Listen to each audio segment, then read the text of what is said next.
Hello दोस्तों, स्वागत है आपका मेरे YouTube चैनल पूजा पाठ में।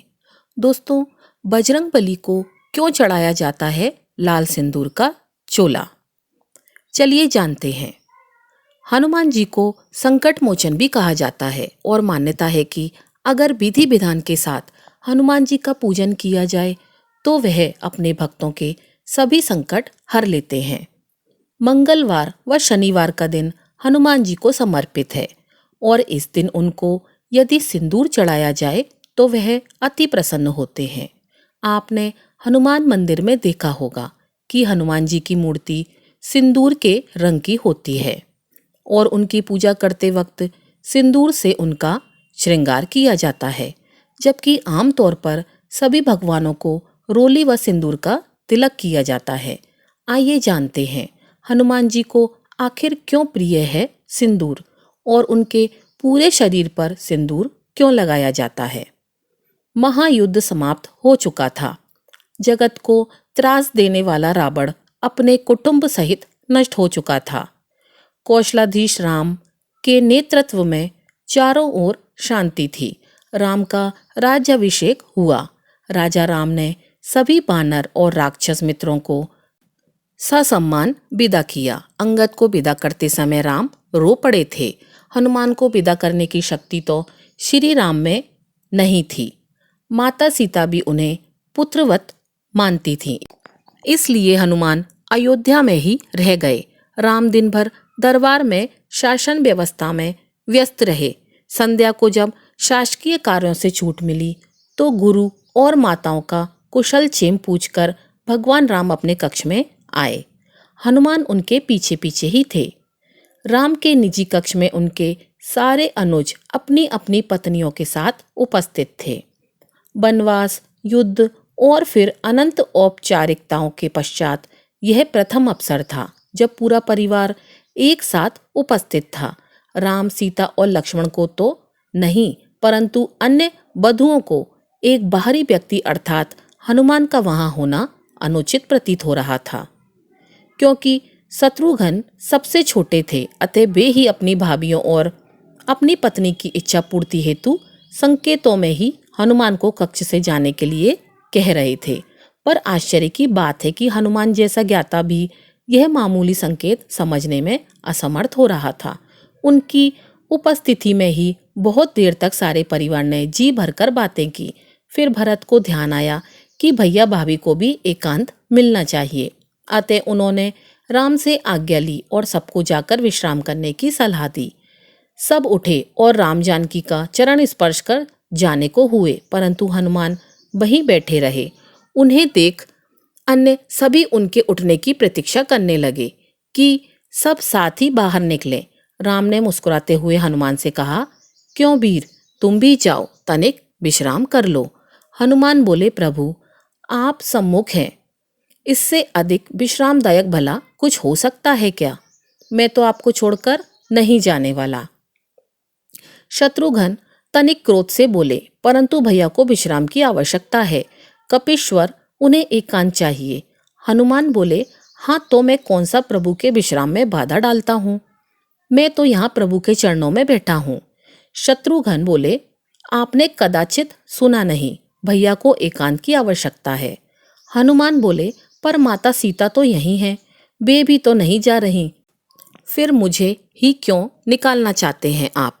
शत्रुघ्न ने कहा, भाभी को भैया के साथ एकांत में भी साथ रहने का अधिकार प्राप्त है।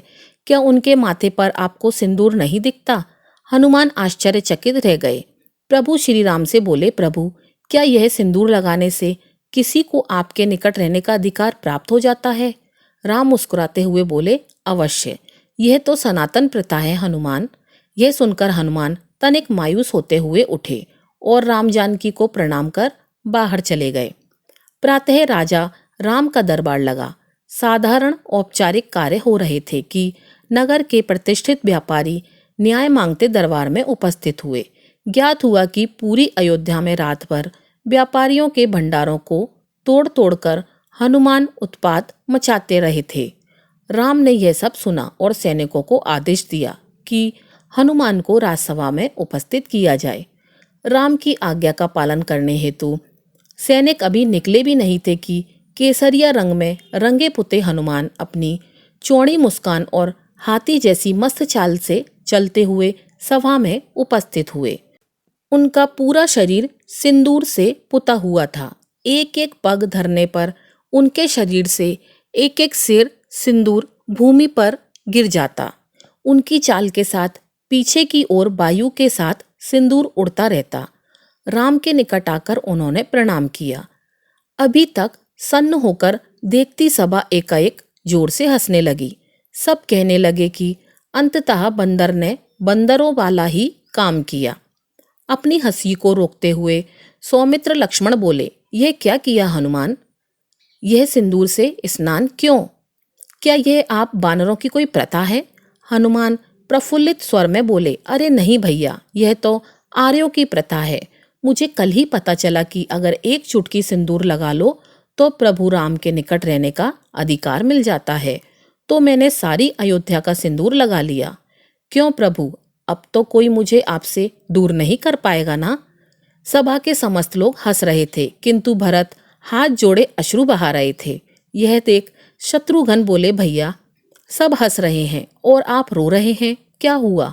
भरत स्वयं को संभालते हुए बोले, अनुज तुम देख नहीं रहे, बानरों का एक श्रेष्ठ नेता, बानर राज का सबसे विद्वान मंत्री, कदाचित संपूर्ण मानव जाति का सर्वश्रेष्ठ वीर, सभी सिद्धियों सभी निधियों का स्वामी, वेद पारंगत, शास्त्र मर्मक, यह कपि श्रेष्ठ अपना सारा गर्व सारा ज्ञान भूलकर कैसे राम भक्ति में लीन है?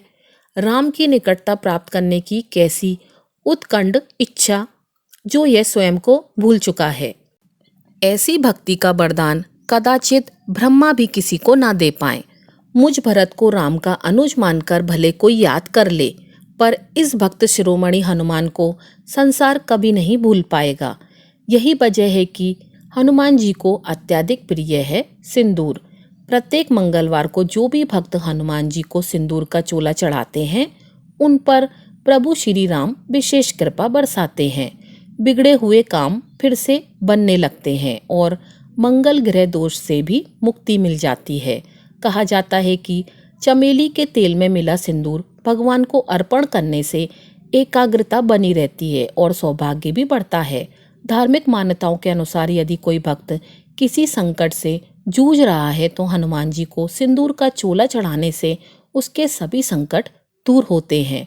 इससे हनुमान जी प्रसन्न होकर अपने भक्तों पर कृपा बरसाते हैं। इसके अलावा यह भी कहा जाता है कि सिंदूर चढ़ाने से हनुमान जी अपने भक्त के जीवन में आ रही सभी बाधाओं को दूर करते हैं और सुख समृद्धि का आशीर्वाद देते हैं।